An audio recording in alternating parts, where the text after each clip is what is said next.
I've been. Dreams are seeds we plant, my friend. Dusty boots, but a heart of gold. Your story's waiting to be told. Inventive journey, here we go. Through highs and lows, we let it flow. Startups rising, small but shine. Your time is now, your stars align.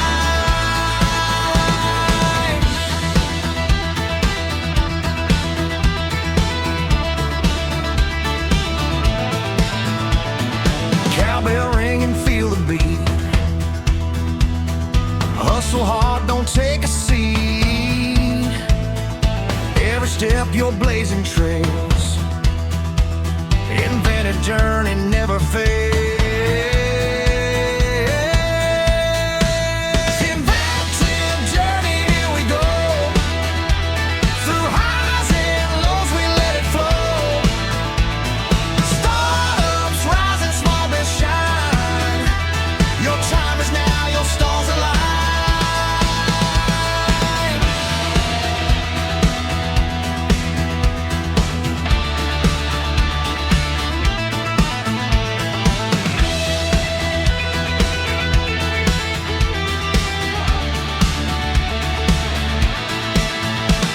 Inventive journey, here we go. Through highs and lows, we let it flow. Startups rising, small but shine. Your time is now, your stars align. Inventive journey, here we go. Through highs and lows, we let it flow. Startups rising, small but shine. Your time is now, your stars align.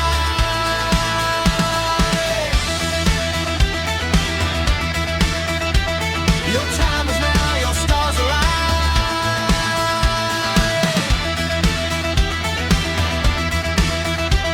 Your time is now, your stars align.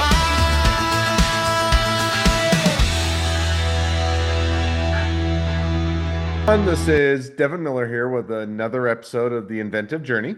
I'm your host, Devin Miller, the serial entrepreneur that's grown several startups into 7- and 8-figure businesses, as well as the founder and CEO of Miller IP Law, where he helps startups and small businesses with their patents and trademarks. You ever need help with yours? Just go to strategymeeting.com, grab some time with us to chat, and we're always here to help. Now, today we've got another great guest on the podcast, Axel Meierhoefer, and that's as close as I'm going to get to pronouncing the right or last name right. But Axel started his journey. Grew up in Germany when he was about 13 years old, or went to high school there till he was about 13 years old. And then as you turn 13, you can go on different graduation tracks. So he chose one of those, finished up with school, figured out what he wanted to do. And most people at that time didn't necessarily go to college. So as an alternative, someone suggested going and flying for the military and the Air Force. So he became a pilot. And then got into electronic warfare, and as a personal interest, later came over to the U.S. to work in the Air Force there, and then started as a consulting business that's still going. Alongside of that, also started a second company doing wealth management. So a couple a great journey, and excited to have Axel on. With that much as introduction, welcome on the podcast, Axel. Yeah, hey Devin, thank you so much. Awesome. Well, I just gave a quick intro or overview to a much longer journey. So why don't we rewind and unpack that a little bit and tell us a little bit about how your journey got started growing up in high school and figuring out what you're going to do. Yeah, absolutely. Thank you. Well, I mean, it started out, I had a godfather who was my uncle, who was an executive at Lufthansa. And I don't know if you or people in the audience have people in your life or in your family or maybe in your community that I always felt like he had a certain vibe, a certain aura or something like that to himself. You know, he was one of those people when it was still normal to smoke, but he didn't just smoke cigarettes, he smoked a pipe.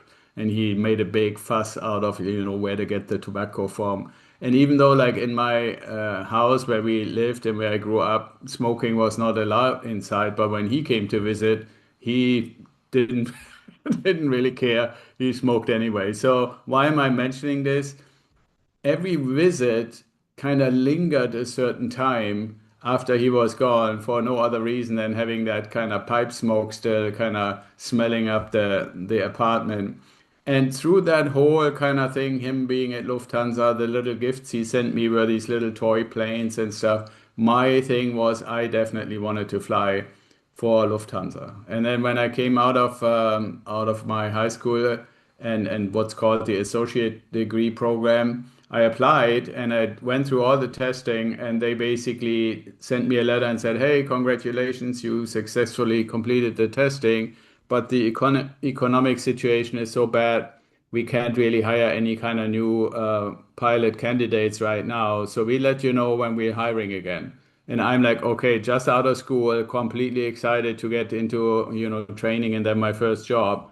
And then there wasn't anything. And that's basically how I got into the Air Force. Um, Started a career there.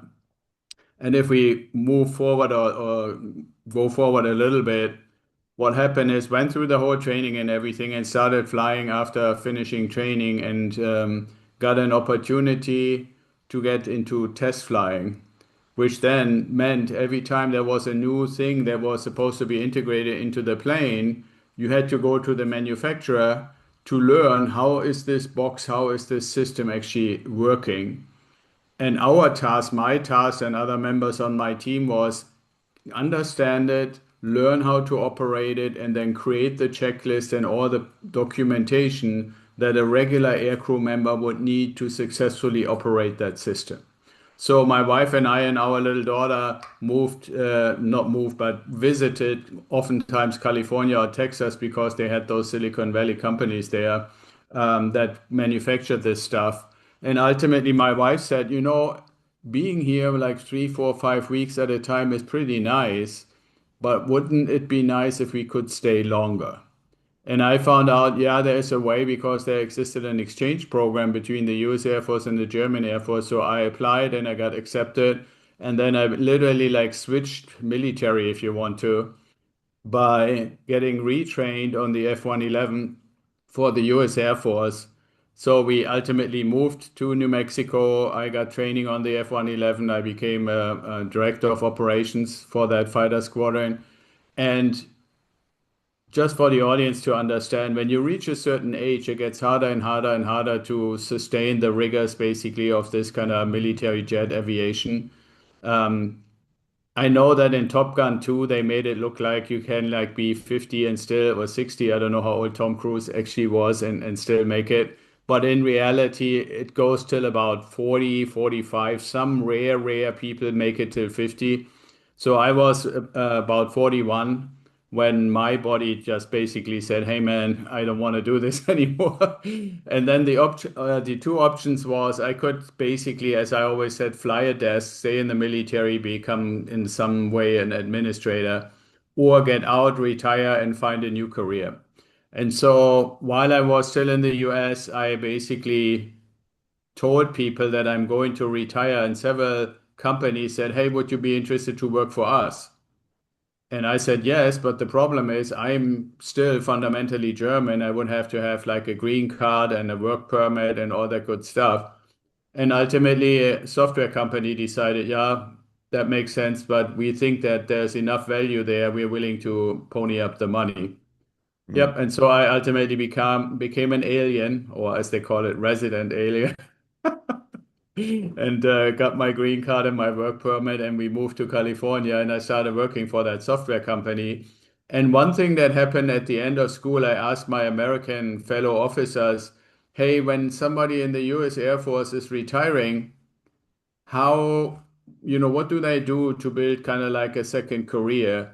And pretty much everybody said, if you didn't do it already during your military service, after you retire, you should definitely try to get a degree, like some sort of a graduate degree or so forth. And I took that. I mean, they know their country, they know their system. We knew each other. We good friends. They had no reason to tell me some kind of weird stuff that didn't apply. So even though I got that job, I also simultaneously applied to a local university to start getting into a graduate degree, and I wanted to learn more about business. So my master's degree is actually in organizational change management. Hmm.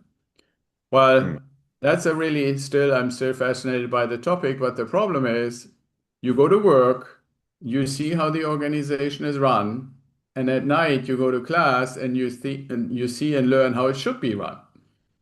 And when you compare the two, and it's a total mismatch, sooner or later you get to the point to say, okay, what's going on here? And so I asked my fellow executives in the company what they were thinking, and a lot of them were saying, yeah, you're right, this is all not really ideal. We should do something about it. And so we approached the founder, owner of the company and said, hey, we really feel we should put like a day or two in, work together and come up with a new strategy, a new plan, new procedures, just so that we set up the company for success. And he had not too long before accepted investment money from the outside from some kind of private investment company. So he said, no, no, no, you go take 2 days, make a retreat, come up with a strategy, come up with a plan, and then present it to the owners, myself and that team. We did that. And within about 24 hours, we got the word back. Yeah, well, nice job. And we see a few things, but we decided we keep going as we are. So to me, I always call that's a little bit like mutiny on the Moby Dick or something like that, right? You can't be an executive in the company and tell the owner, "Hey, I'm not really aligned. I think this and this and this should be done." And then when the owner says, no, I don't want to do this, how can you credibly continue to work there? So within about the next 3, 4 months, most of the people that were in this group that came up with this new plan left the company. And for me, the question was, okay, so I did military, I worked in a software company, I got my degree. What do we do now? And then I thought, well, the one thing I hadn't tried yet is running your own business. So that's why I started my consulting company first, like you mentioned already, Devin, and focused initially. My thinking was absolutely I would work in some sort of military space, and there's a lot of military contractors. But I was kind of lucky in hindsight and got into a couple of projects in the life science and pharmaceutical industry.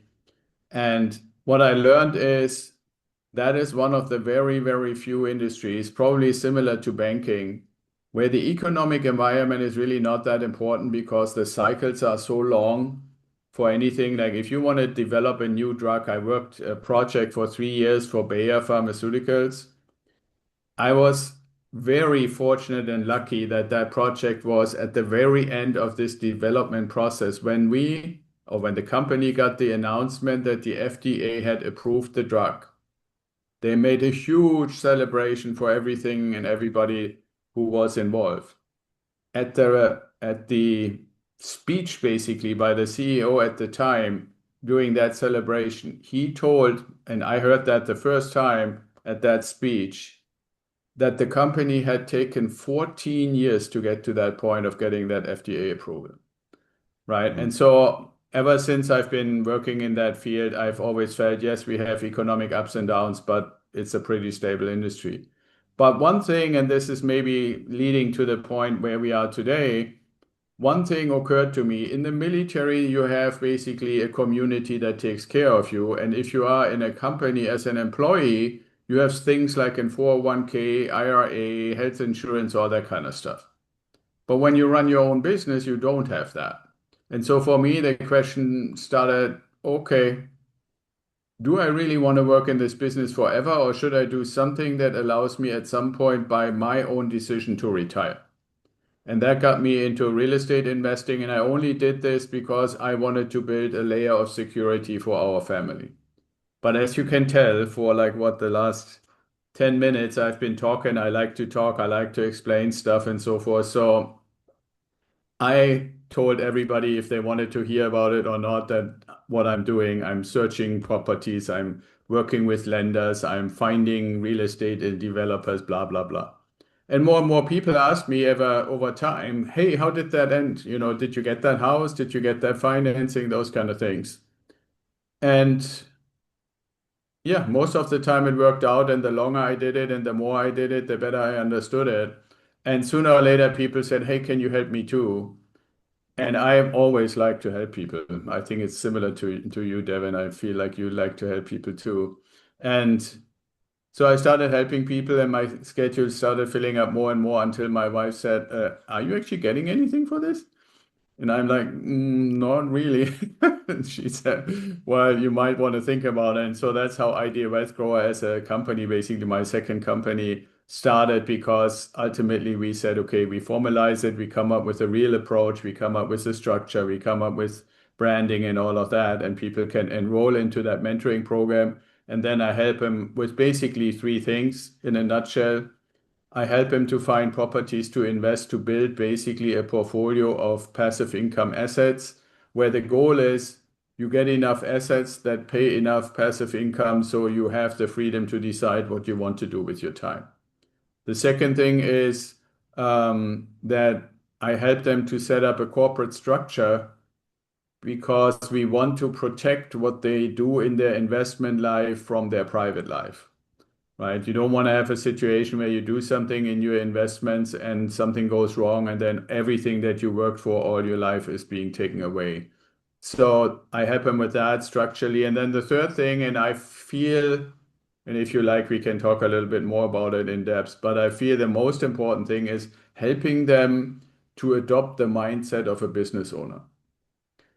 Because what I'm finding, and that is obviously like a little bit a filtered view, I have mainly clients who are well compensated employees, right? I call them Henrys.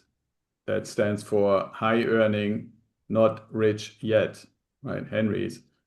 Um, and they have the mindset, which there's nothing wrong with it. I'm not criticizing it. They have the mindset of an employee. And if they're high earning, then they obviously have figured that out very well.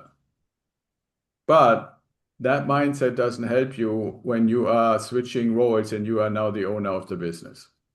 And so that's the third part. And I feel like the most important part, that within that year of mentoring and helping and investing and setting up the business, I'm also coaching and mentoring them to, learn to be, for example, just to give one quick example, somebody found a property, they want to finance it, so they need a loan, they need to talk to the banker, and it should be an eye-to-eye level conversation. If you really think about it, the bank wants to sell you something, and you sign on the dotted line that you give it back to them with a fee, and that fee is called interest. And for a mortgage, it's a 30-year contract. So why would that be you being the ant and the bank being the elephant? Right? So what I want is that you are eye to eye level, that you're communicating eye to eye level, and that you can communicate that the banker understands you are one of many. I'm giving you the opportunity to sell me something. So what's the best deal you can give me? And why should I work with you? And it may be for you not anything new, Devin, but I'm pretty sure for a lot of people in the audience, it's not how they did their first conversation with the banker that they needed a loan from. And that's what I see with my clients too. They believe that the bank has all the power and they have nothing. And I'm trying to make them understand the bank is fundamentally a service provider. Same thing is, by the way, true for the people that we buy the properties from the government agencies that want to collect property taxes, from the inspector that comes to look at the house, and on and on and on. You don't want to be cocky, or you don't want to be like condescending, but you should have a certain level of self-confidence, and you should stand your ground. And if you want to, you can go as far as saying, I have a vision for myself and my company to become financially independent. And you can join me on that journey, or you can be in the way. What would you like to do? And then if they say, yeah, I rather want to join you and get you to pay me for 30 years, well, then let's figure out a way how to do that. So that's basically the two things that I'm doing these days. I'm helping people with these three things in Idea Wealth Grower, and I'm still doing consulting projects mainly in the life science industry today. No, that's definitely sounds like it's been a great journey and a great walkthrough of that journey. Now, maybe just a follow-up question. So you're doing both of those business kind of side by side or in tandem today. If you're to kind of now look out over the next, 6 to 12 months, do you just see or to continue to build and grow those businesses, or looking to step back or retire, or or ride off in the sunset, or something different? Kind of if you were to look out over that horizon, 6 to 12 month horizon, where do you see things headed next? Well, I see two things. One thing is in the life science industry, it has morphed from the COVID times, from what is traditionally understood to be consulting more to employee development. And I can definitely see that AI is going to take that over.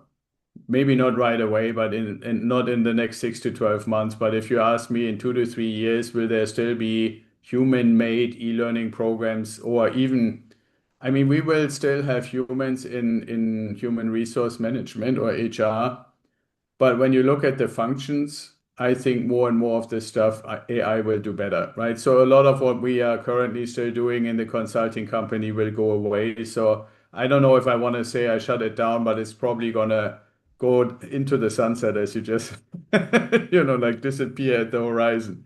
With the investing, I'm this year, sorry, I'm transitioning this year a little bit because as much as I, on the one hand, like to do the mentoring, it is a very one-on-one time intensive kind of thing. So what I am trying to transition to is basically growing our YouTube channel and our podcast content and episodes because I will probably for the rest of my life, as much as I can contribute something, like to help people, educate people, teach people, if you want to call it that. And I think things like YouTube, Apple Podcasts, Spotify, things like that would still be suitable, but kind of winding down this one-on-one mentoring stuff, not because I don't like to do it, but it's just pretty inefficient, right?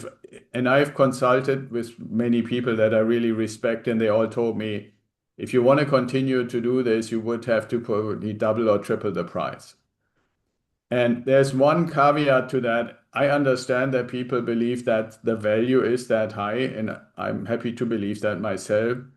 But the problem that it creates is if we were to triple, for example, the current rate, we're getting to a point that that is almost the equivalent amount of money that you would need for your first investment property, right? And I don't want to really get into a situation where I say to the client, if Devin, if you were the client, hey, Devin, you can be in my mentoring program and pay me this amount of money, but if you wouldn't, then you can actually buy your first property, change nothing else, right? And that to me just doesn't feel right. And so that's why I'm thinking, okay, if we can grow the podcast and the YouTube channel and all these other platforms, people can learn from me and educate themselves, and I get a little bit out of that. And we try to see if there's a way. This is again an AI integration kind of thing. I don't know if I need to explain it, but there is something now growing that is called AI cloning. Right. And the idea behind it is basically to say if you happen to be somebody who has and created a huge amount of content, you can feed that content into an AI database and then work with this particular AI, like your ChatGPT or Claude or any of those, on the basis of this mountain of content that you have. And by taking that and interacting with you, that AI becomes more and more a clone of you. Mm. So that ultimately you can go and say, okay, I can ask the clone to take the effort, and this will get easier as we move forward. I don't know if 12 months is quite enough, but again, in the next 2 to 3 years, I believe we will get to the point where you can say, AI, take my content, use only the stuff from like the last 12 to 15 months, and make me a well-structured online program that represents all this content in a professional, well-rounded, well-made course or something like that. And when that would be available, then you have basically two functions in this clone. The one would be answer questions.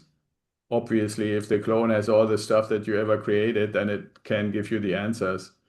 And the other thing is for people, instead of enrolling in a one-on-one $7,000 mentoring program, they would enroll into the course and would get all the content in a nice, professionally put together way. Awesome. No, that So that's definitely kind of a sounds. goal, in a way, a little bit of a legacy project to say I don't want to just shut everything down and don't do the mentoring anymore. I would like to leave something that is as close to being me doing it as can be, and I think AI will be the conduit to get there. Yeah. Well, yeah, it definitely sounds like some great opportunities yet ahead, some interesting possibilities, and hopefully that integration takes things to the next level and lets you continue to pass things on to the next generation, so to speak. And so, no, that definitely is a great walkthrough and a fun path yet ahead. So now, as we are reaching towards the end of the episode, I always like to wrap up each episode with the same two or a couple questions. So we're gonna to jump to those now. So the Okay. first question I'd like to ask is, along your journey, what was the worst business decision you ever made? What'd you learn from it? I would say probably the worst business decision, and debatable if I would really say it was a business, but I was involved in the run-up to the dot-com bubble burst.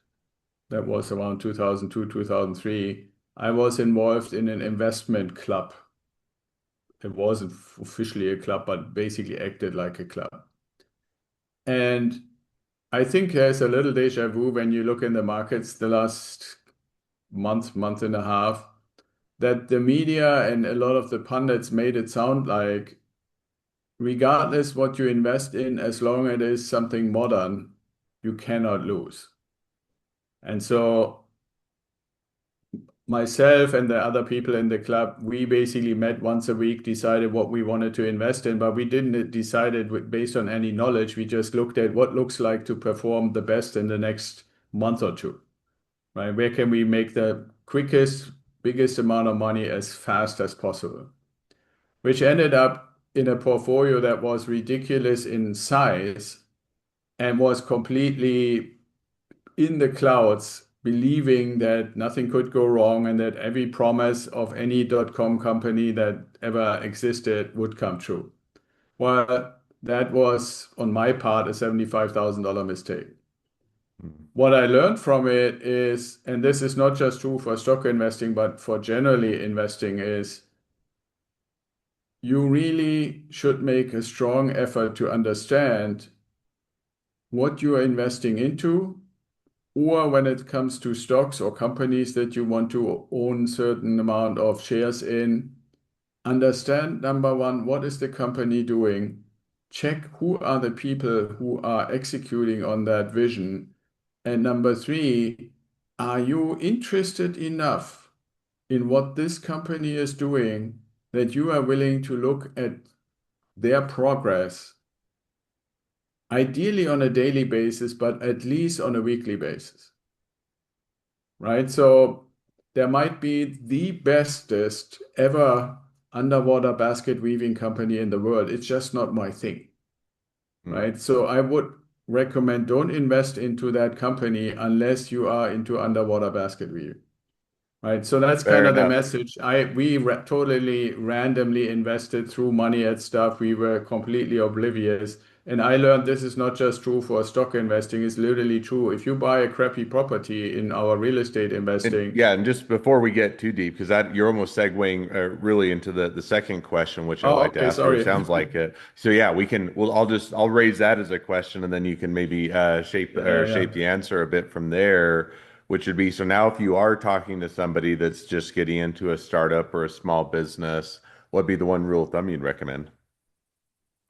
The biggest rule of thumb is you need to be pretty much as excited or fundamentally feel it in your core about what the business wants to accomplish as if you had a meeting with the owner or the founder or the core people in the company, right? Because that's ultimately the interesting thing is, yes, there are fundamentals and you could look at balance sheets and all this kind of stuff, but the real core thing is, are you convinced, convicted, really believing that this thing has long-term success potential? And if Hmm. you are, then you don't mind reading every little thing, every email, every question, and you might send, inquiries and whatever, and you listen to quarterly reports and you chat about it on X and Facebook and wherever you want to be, because then you really act like a co-owner of the business. Right. And No, that especially in the startup scenario, I believe this is potentially even more important in a startup scenario than in something that is a little bit more established. But to me, from you asked me, what would you say is the rule? I really believe the rule should be only invest in things that you're really convinced and convicted about. no, I think that is definitely a great rule of thumb, a good takeaway, and a good piece of advice. So, well, now as we do wrap towards the end of the episode, if people want to reach out to you, they want to be a customer, they want to be a client, they want to be an employee, they want to be an investor, they want to be your next best friend, any or all of the above, what's the best way to reach out to you, contact you, find out more? The easiest is go to idealwealthgrower.com, and at the top right-hand corner of the website, there's a little button that says Discovery Call. You click on that, you get onto my calendar, you pick a time, and then we talk, we get to know each other, and we see if we want to work with each other. Awesome. Well, I definitely encourage people to reach out, support a great business, expand their network, and if nothing else, make a new best friend. So, with that, thank you again for coming on the podcast. It's been fun. It's been a pleasure. Now, for all of you that are listeners that are out there, if you have your own journey to share and you'd like to be a guest on the podcast, we'd love to have you. So, just go to inventiveunicorn.com, apply to be on the show. Couple more things as listeners. Make sure to click share, subscribe, leave us a review. Helps us to reach even more startups and small businesses to help them along their journey to success. And along that note, if along your journey you ever need help with patents or trademarks or anything else with your startup or your small business, just go to strategymeeting.com, grab some time with us to chat, and we are always here to help. Well, thank you again, Axel, for coming on the podcast, and wish the next leg of your journey even better than the last. Thank you, Devin. Thanks for having me.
have been. Dreams of seeds we'd plant, my friend. Dusty boots, but a heart of gold. Your story's waiting to be told. Inventive journey, here we go. Through highs and lows, we let it flow. Startups rising, small be shine. Your time is now, your stars align.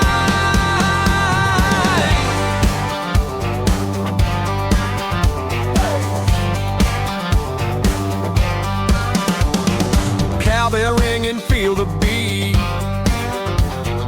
Hustle hard, don't take a seat. Every step you're blazing trail. Inventive journey never fails. Inventive journey.